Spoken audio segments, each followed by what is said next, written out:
Sakhi, the House of Kanchi Weaves, Telangana, Andhra Pradesh. నమస్తే రమ్మగారు. నమస్తే జయ. మంచి చందమామ కథ ఒకటి చెప్తారండి. న్యాయ నిర్ణయం దాని మీద చెప్తాం. ఓ పూర్వం కాశ్మీర్ నగరానికి కాశ్మీర్ రాజ్యానికి సుకేతుడు అని ఒక రాజుగారు ఉండేవారు. శ్రీనగరు కాశ్మీర్ రాజ్యానికి రాజధాని కదా. ఆయన చాలా బాగా పరిపాలించేవాడు.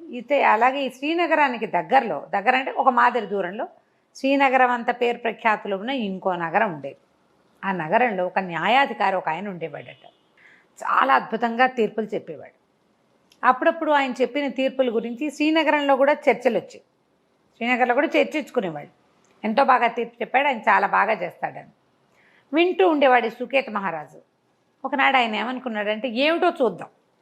ఇప్పుడు ఆ ఊరు నుంచి శ్రీనగర్కి కథ చేరేటప్పుడు ఒక కథ ఏదైనా రకరకాల రంగులు పులుముకుంటుంది అంతేగా. అక్కడ ఉన్న విషయం ఒకటైతే ఇక్కడ ఇంకో కొత్త విషయం వస్తుంది కదా. రాజుగారి గాడి చెవులు అని చెప్తే ముత్తాత గారి గాడి చెవులు అని వస్తుంది చివరికి. అలాగే అవుతుంది.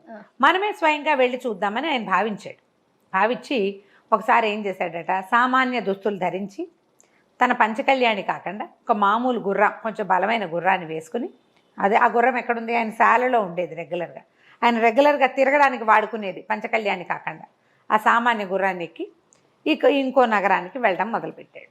ఆ నగరానికి చేరటానికి ఇంకొక 10 ఆమడల దూరం ఉండగా ఒక ధర్మశాల ఏదో వచ్చింది. ఈయన అక్కడ దిగి ఏదో మంచినీళ్ళు తాగాడు, ఏదో ₹1 అక్కడ ఇచ్చాడు, పళ్ళు గిళ్ళు ఇవ్వ కనపడితే కొనుక్కుని తిన్నాడు. ఈయన మళ్ళీ గుర్రం ఎక్కుతుంటే ఒక బిచ్చగాడు ఒక అతను కనపడ్డాడు, ధర్మప్రభు అని దగ్గరకు వచ్చాట.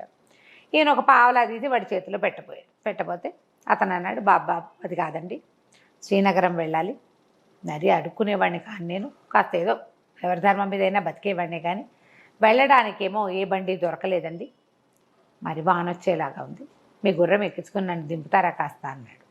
గుర్రం చక్కగా బలమైంది, ఇద్దరిని ఈజీగా మోసేస్తుంది. ఈయనేమనుకున్నాడు, సామాన్యమైన బట్టలోనో అందుకని అడిగాడు, ఎక్కించుకుందాంలే అని అతన్ని కూడా తనతో పాటు ఎక్కించుకున్నాడు. ఇద్దరు కలిసి శ్రీనగరం లోపలికి చేరాక లోపలికి కూడళ్ళ దాకా వచ్చి, దిగవయ్యా బాబు అన్నాడు. ముందు నువ్వు దిగు అన్నాడు బిచ్చగాడు. అనేసరికి ఈయనేమనుకున్నాడు, ఓహో వీడు దిగలేడు, నేను దిగి ఇతన్ని దింపాలి అని చెప్పి తను దిగాక ఇప్పుడు దిగన్నాడు. ఏమిటి దిగేది, నువ్వు దిగావుగా ఇంక నువ్వు వెళ్ళిపో అన్నాడు బిచ్చగాడు. రాజుగారు ఆశ్చర్యపోయాడు, అదేమిటి నా గుర్రం మీద కూర్చుని అలా అంటావు అనగానే బిచ్చగాడిని, నీ గుర్రం ఏమిటి, ఇంకా నయం ఈ గుర్రం నాది, నువ్వు నిన్నెక్కించుకున్నా, కూడళ్లలో నీవు దింపా, ఈ ఊరు మాది, ఈ గుర్రం నాదని మొదలుపెట్టాడు.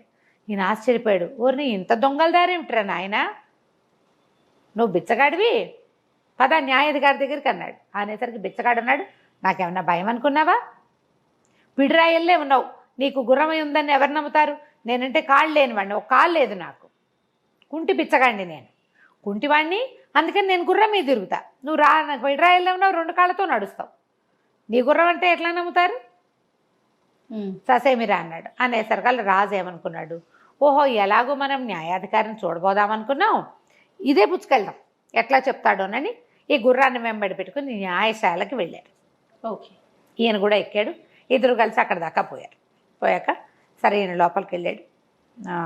న్యాయం కోసం వచ్చామని చెప్పారు. బిచ్చగాడు ఇంకా గుర్రం మీదే కూర్చున్నాడు, ఈయన మాత్రం గుర్రం దిగాడు.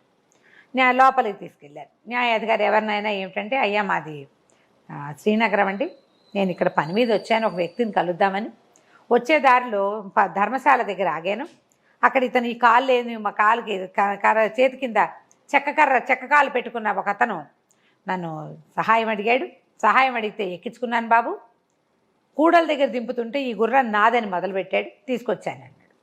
ఏమయ్యా ఇన్ని సంగతి ఏమిటని ఆయన అడిగాడు న్యాయాధిపతి.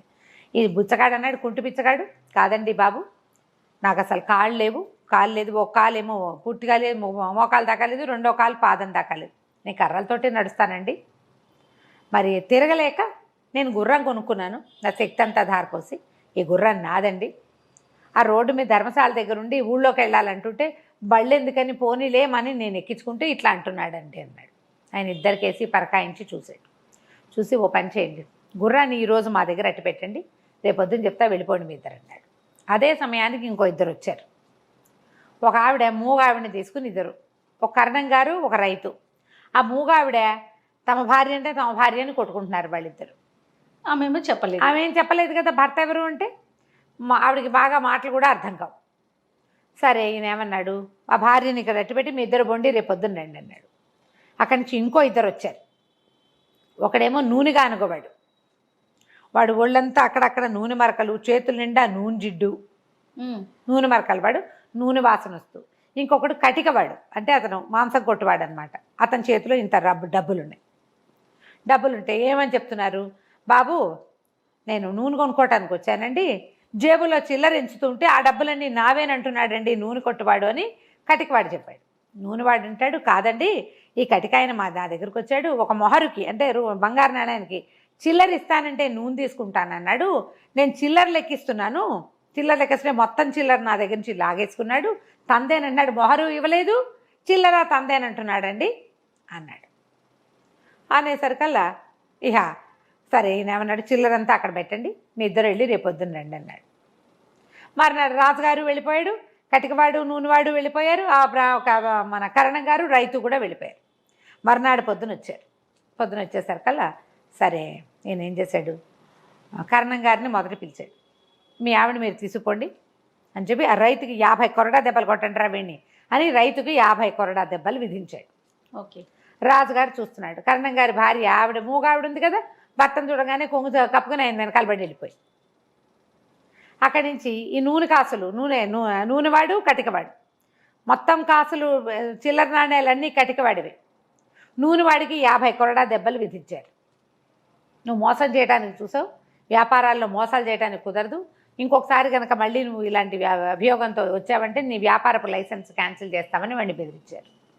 అక్కడి నుంచి రాజుగారిని వెంట తీసుకుని వెళ్ళి, బాబు మీ గుర్రాన్ని గుర్తుపట్టండి, వీళ్ళిద్దరిని తీసుకెళ్ళాడు. రాజుగారిని బిచ్చగాడిని తీసుకెళ్ళి గుర్రం దగ్గరికి తీసుకెళ్ళి ఉంచోబెట్టారు.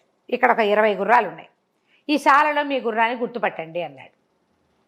రాజుగారు గుర్తుపట్టాడు, కుంటివాడు గుర్తుపట్టాడు. అరే ఆ గుర్రాన్ని ఇటు తిండ్రా అన్నాడు. అనేసరిగా గుర్రం వచ్చింది. గుర్రాన్ని పిలిపించాడు. పిలిపించిన తర్వాత ఆయన కళ్ళని చేతిలో పెట్టి రాజుగారికి అప్పచెప్పేశాడు. మీ గుర్రాన్ని మీరు తీసుకెళ్ళండి అని చెప్పి, ఒరే వీడిని చెరసాల్లో పడేయండి రా అన్నాడు. వాడు లబో దిబోమని కుంటిపిచ్చగాడు ఏడ్చుకుంటూ పోయాడు. ఈయన అడిగాడు, బాబు ఎలా కనిపెట్టారు మీరు? ఇవన్నీ కూడా 3 కేసులు చూశాను నేను. ఇప్పుడు నా గుర్రం నాదే, న్యాయంగా జరిగింది, నాకు ఇచ్చిన తీర్పు న్యాయమైన తీర్పు, నా గుర్రం నాదే, కానీ ఎలా గుర్తుపట్టారు మీరు అని. నేను గుర్తుపట్టాను నా గుర్రాన్ని. కుంటివాడు కూడా గుర్తుపట్టాడు కదా.